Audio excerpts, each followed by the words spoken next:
For a long time, being careful with money was supposed to be enough. Spend less than you earn. Pay your bills on time. Avoid obvious mistakes. Do those things, and you should be okay. That idea is still repeated everywhere, and it sounds reasonable. But for many people today, it no longer matches reality. You can be careful with money and still feel constantly stressed. You can track expenses, avoid unnecessary spending, and do your best to be responsible and yet still feel like you're barely keeping up. If that's where you are, you're not alone, and you're not doing something wrong. In a moment, I'll explain why being careful isn't enough anymore, even though it feels like it should be. Think about a normal paycheck. It comes in, and there's a brief sense of relief, not excitement. Relief. You start mentally assigning money to things that are already waiting. The car payment, insurance, utilities, groceries, credit cards, student loans, medical bills that don't arrive on a predictable schedule. Before you've had time to plan, most of your income is already spoken for. Then something small happens. A prescription refill, a car repair, a higher than expected bill, a few $100s that wipes out whatever breathing room you thought you had. Suddenly, being careful doesn't feel like it matters anymore. This isn't because you failed. It's because the financial environment has changed. In a moment, I'll explain the quiet shift that made careful behavior less powerful than it used to be. For decades, the relationship between income and costs was different. Full-time work didn't make people rich, but it usually created margin. Today, that margin has shrunk or disappeared for many households.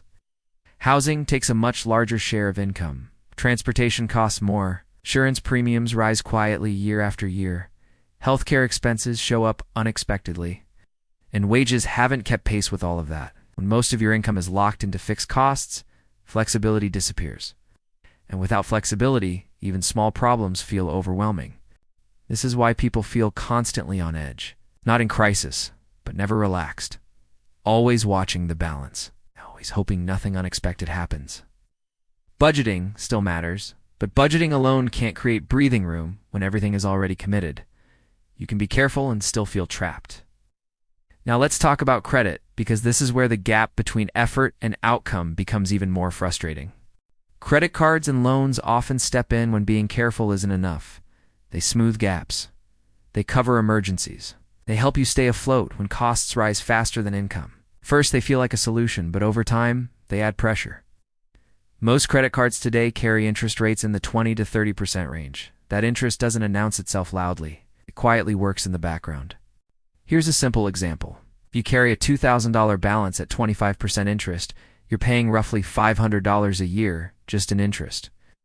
That money doesn't reduce your balance. It doesn't improve your situation. It just keeps you where you are. You can be careful, pay on time, and still feel stuck. That's not because you lack discipline. It's because the math is working against you. In a moment, I'll explain why this setup often makes people blame themselves instead of questioning the system. Now add credit scores into the picture, and things feel even more confusing. Your credit score isn't measuring effort. It's measuring risk. One of the biggest parts of that score is payment history, which makes up roughly 1/3 of the total. Paying on time matters because late payments signal instability, and even a single late payment can hurt more than people expect. But here's the part that doesn't get explained clearly. Payment history mostly protects you from damage. It doesn't guarantee improvement if other risk signals stay high. Another major factor is credit utilization, which simply means how much of your available credit you're using. If you have a $5,000 credit limit and you're using $4,000, that's 80% utilization. Even with perfect payments, that signals risk. This is why people feel like they're doing everything right and still not moving forward. In a few minutes, I'll explain why small changes here can matter more than months of careful behavior. Now think about how people respond when being careful doesn't seem to work. They try harder. They cut small expenses aggressively. They skip things that bring any enjoyment. They work more hours if they can. And sometimes that helps briefly. But often, it doesn't solve the core problem. Why? Because fixed costs don't scale down, and small increases in income are often absorbed by taxes, delayed expenses, or things you had to postpone. So you try harder, feel more exhausted, and still feel behind. This is where people make choices that feel logical under pressure. They rely more on credit to stay afloat. They avoid looking too closely at their finances because it feels overwhelming. They chase fast solutions that promise relief. None of this means you're bad with money. These are normal human responses to pressure. But this is also where people accidentally make things worse. For example, many people focus only on paying bills on time and assume that's enough. Paying on time is important, but it doesn't reduce balances or interest. Others cut every small expense while ignoring larger structural costs that actually drive the stress. Some people close accounts to feel in control, not realizing that can increase credit utilization in the short term. And many people look for fast money ideas, hoping for a breakthrough, only to end up disappointed or burned. Later, I'll explain what actually helps instead, without hype or shortcuts. Before that, it's important to reframe what's happening. Being careful with money not being enough isn't a personal failure. It's a sign that the system now requires margin, not just discipline. Margin doesn't mean wealth. It means breathing room. Enough space that one unexpected expense doesn't knock everything over. Once you see that, the goal changes. It's no longer about trying harder. It's about creating margin slowly. Let's return to credit utilization for a moment, because this is where small shifts can have outsized effects. Imagine you have a $5,000 credit limit, and you're using $4,000. That's 80% utilization. If you manage to reduce that balance to $3,500, your utilization drops to 70%. That one change can matter more than months of perfect payments. This is why progress often feels invisible until something finally shifts.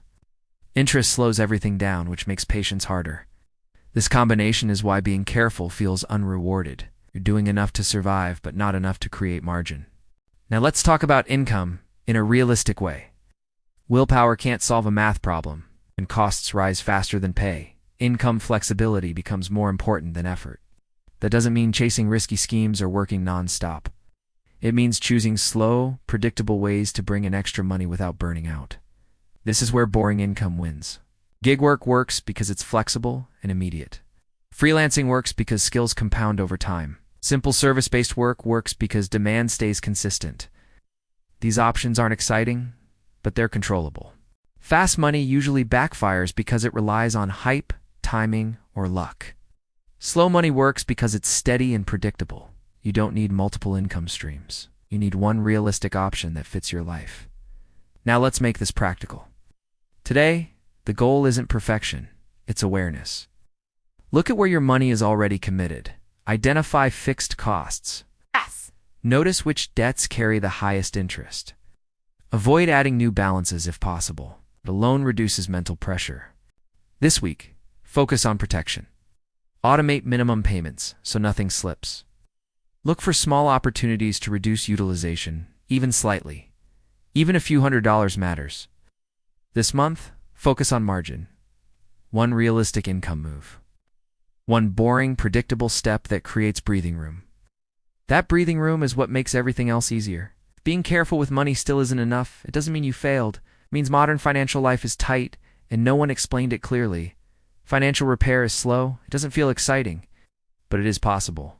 And once you understand what's really happening, you stop fighting yourself and start working with reality instead.